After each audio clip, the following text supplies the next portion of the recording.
দেখুন, ঋতব্রত তৃণমূলের তরফে ইতিমধ্যে জাতীয় কর্মসমিতির কথা ঘোষণা করা হয়েছে, যেখানে মাথায় বসানো হয়েছে অরূপ রায়কে। রাজ্য কমিটি ঘোষণা করা হয়েছে, যেখানে কোন পদে কে থাকবেন তার সিদ্ধান্ত হয়েছে এবং সেই সিদ্ধান্ত জানানো হয়েছে।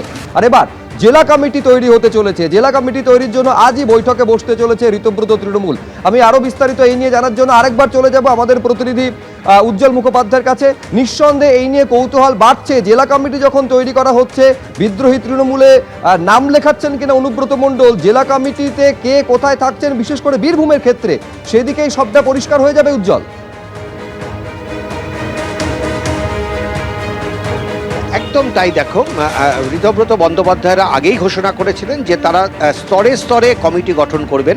প্রথমে তারা ন্যাশনাল এক্সিকিউটিভ কমিটি তৈরি করেছিলেন অরূপ রায়কে চেয়ারম্যান করে। এর পরবর্তী ক্ষেত্রে গতকাল ন্যাশনাল এক্সিকিউটিভের বৈঠক থেকে তারা রাজ্য কমিটি গঠন করেছেন। শুধু রাজ্য কমিটি না, যুব কমিটি গঠন করেছেন, ছাত্রদের সংগঠন করেছেন। যে যে স্ট্রাকচারে তৃণমূল কংগ্রেসের আছে তাদের সমস্ত কমিটি তারা গঠন করেছেন। কোথাও চেয়ারম্যান করা হয়েছে, কোথাও বা সভাপতি এবং কার্যকরী সভাপতি করা হয়েছে। ফলে তারা একটা কমিটি গঠন করেছেন। এবার তাদের পদক্ষেপ হচ্ছে জেলা কমিটি গঠন করা। রাজ্যের সমস্ত জেলাতে তারা জেলা কমিটি গঠন করবেন, এমনটাই কিন্তু তাদের ভাবনা। ফলে আজকে জেলার নেতৃত্বদের নিয়ে তারা বসবেন এবং তারা সেই বৈঠকে বসে চূড়ান্ত করবেন জেলার দায়িত্ব কাকে কাকে দেওয়া হবে। অর্থাৎ জেলার সভাপতি কে হবে সেই নাম হয়তো আজকে এখান থেকে চূড়ান্ত করার চেষ্টা হবে। উত্তর থেকে দক্ষিণ, বীরভূম থেকে মালদা, দার্জিলিং থেকে শুরু করে জলপাইগুড়ি, সমস্ত জেলাতেই তারা কিন্তু একটা জেলা কমিটি গঠন করতে চায়। হয়তো পুরো জেলা কমিটি আজকের বৈঠক থেকে হবে না, কিন্তু সভাপতি কে কাকে করা হবে সেই নামগুলো কিন্তু চূড়ান্ত হবে। বিষয়টা হচ্ছে, একটা সময় পর্যন্ত মনে হয়েছিল যে কালীঘাট শিবির অর্থাৎ মমতা বন্দ্যোপাধ্যায়কে ছেড়ে কতজন তৃণমূল কংগ্রেসের প্রথম সারির নেতা, দ্বিতীয় সারির নেতা, তৃতীয় সারির নেতা তারা অন্য শিবিরে যোগ দেবেন, এটা নিয়ে কিন্তু একটা দ্বন্দ্ব, এটা নিয়ে কিন্তু একটা জল্পনা ছিল। কিন্তু যত দিন যাচ্ছে দেখা যাচ্ছে যে জেলার যারা শীর্ষ নেতা হিসাবে দীর্ঘ 15 বছর 20 বছর ধরে কাজ করেছেন, অরূপ বিশ্বাস থেকে শুরু করে ফিরহাদ হাকিমরা যখন মমতা বন্দ্যোপাধ্যায়কে ছেড়ে ঋতব্রত বন্দ্যোপাধ্যায়দের শিবিরে এসেছিলেন, অনেকে অবাক হয়েছিলেন। ঠিক একই রকমভাবে যখন দেখা গেল চন্দ্রিমা ভট্টাচার্য রাজ্য সভাপতির পদ ছেড়ে তিনি চলে এলেন ঋতব্রত বন্দ্যোপাধ্যায়দের শিবিরে, তখন কিন্তু অনেকে বিস্ময় প্রকাশ করেছেন। আজকে কিন্তু আর বিস্ময় প্রকাশ করার কোনো জায়গা নেই, বরঞ্চ এই মুহূর্তে কালীঘাট তৃণমূলের সঙ্গে কারা আছে সেই তালিকাটা তৈরি করা অনেক সোজা। ফলে অনুব্রত মণ্ডল যদি চলে আসেন শেষ পর্যন্ত, তাহলে সাতকলা পূর্ণ হবে, এমনটাই ঋতব্রত শিবিরদের বক্তব্য।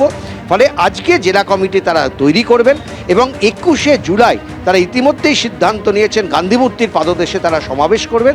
সেই অবশ্যই জেলা কমিটি ঠিক করতে আজকেই তারা বৈঠকে বসতে চলেছেন। অবশ্যই কি হয় আমাদের নজর থাকবে সেদিকে। ধন্যবাদ উজ্জ্বল তোমাকে।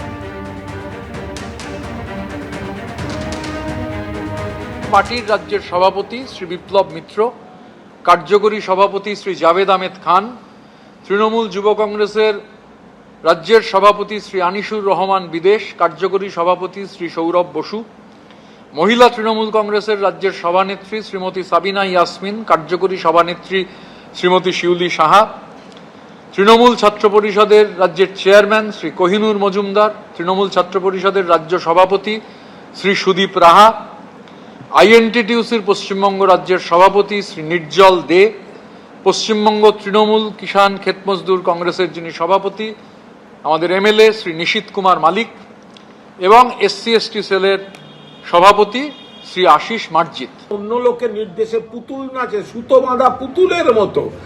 বাঁধা পুতুলের মতো নাচছে।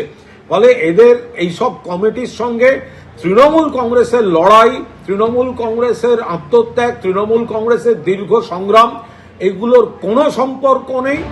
এবিপি আনন্দ, এগিয়ে থাকে, এগিয়ে রাখে।